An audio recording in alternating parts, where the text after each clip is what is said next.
Hey,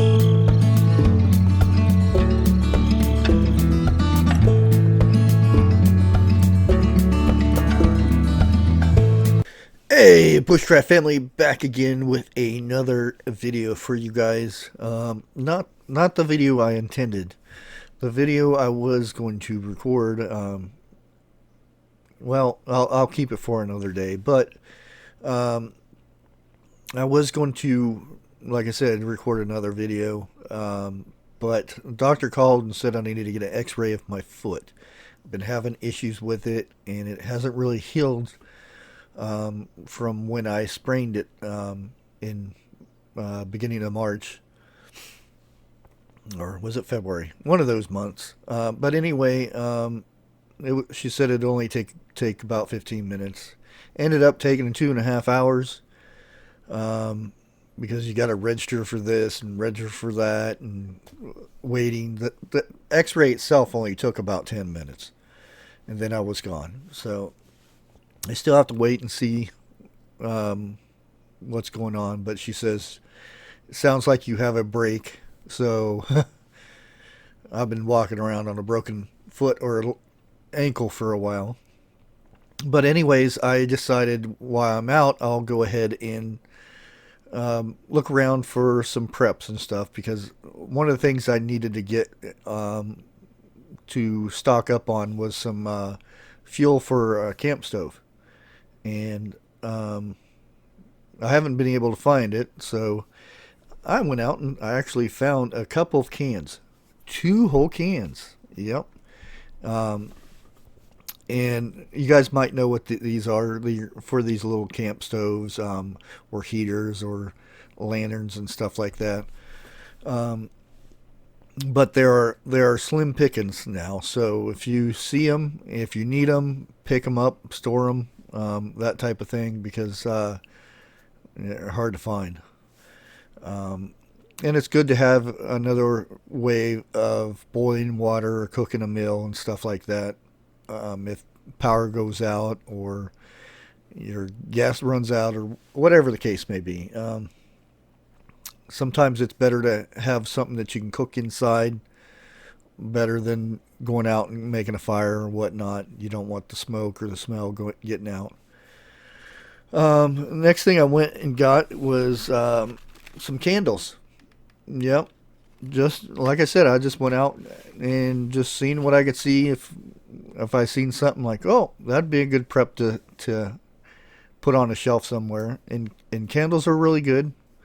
If you might have seen my video for the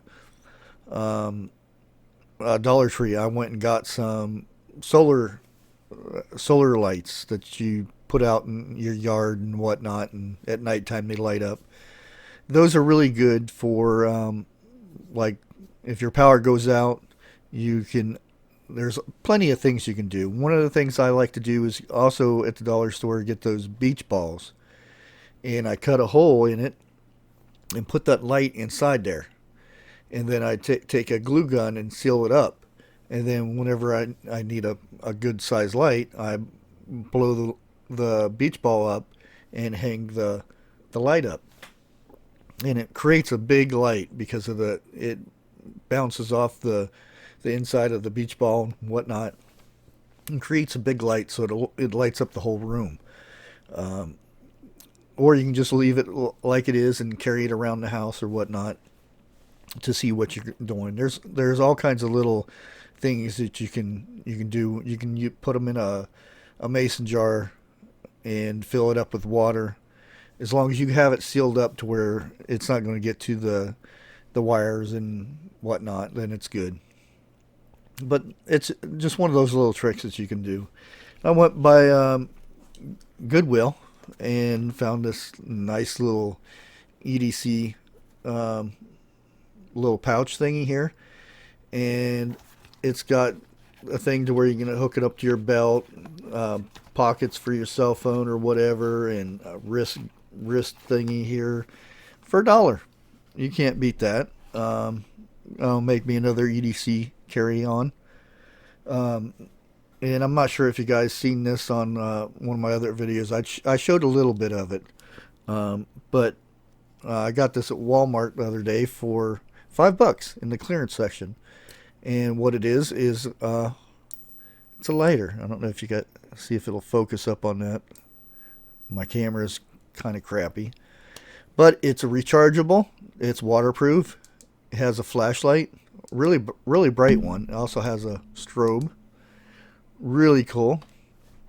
And like if you have like a little solar pack or something like that, that'll charge it up really quick. It stays pretty well charged for a good while too. Like I said, $5. You can have a fire starter, waterproof, flashlight, and it's rechargeable, reusable. And the big one I got today, big find, was this bad boy. Whoop, whoop. Power inverter. And these things can be very good if your power goes out and if you don't want to use your generator stuff, or even if you're going camping or something, you can start up your car. It has a couple things that you can use. You can plug it into your cigarette lighter, or you can hook it straight into the battery. Put it right on a battery.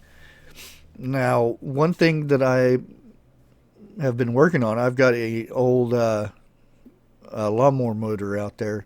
I've got a couple pulleys and whatnot, and one thing I could do with that is hook up a alternator to that thing, and then there's a little fiddling around that you drill holes, take the alternator apart and drill holes and put some magnets in there, glue them in there real good, put it back together, and when that turns, it like triples the charge of the battery, and puts out quite a bit.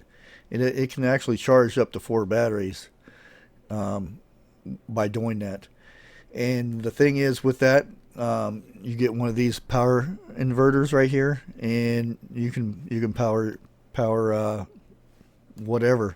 And with a lawnmower motor, you put a bigger tank on that thing, and it'll last quite a bit. It's kind of your homemade generator, basically. Or if you got an exercise bike, you can hook up an alternator to that and have your kids charge up the house for a while.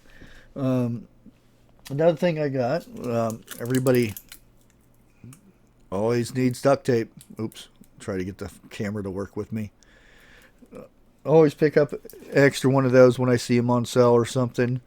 Always good to have that. And I also got a big canning book for $5, brand new at the store. It has everything you need to know about canning and whatnot. Different varieties, water bathing, and all that stuff. Has recipes and all kinds of good knowledge in that thing.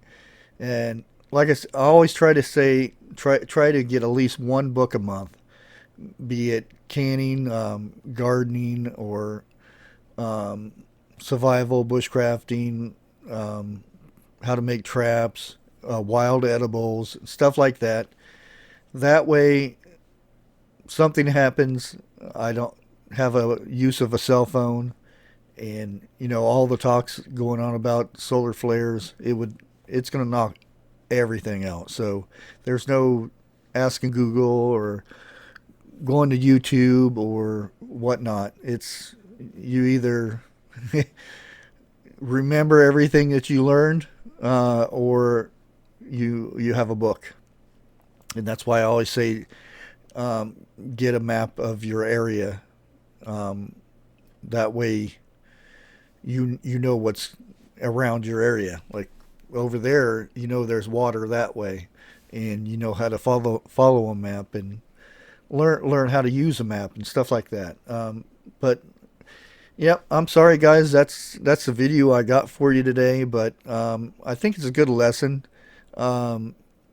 If your reason you have to go out is not one you're planned on or something, make it make it a useful trip. Try to find something, even if it's one or two things, instead of wasting a trip. in town, pick up a few things. But that's all I got for you guys. Please like, share, comment, all that stuff, and we'll see you in the next video. Until next time, God bless.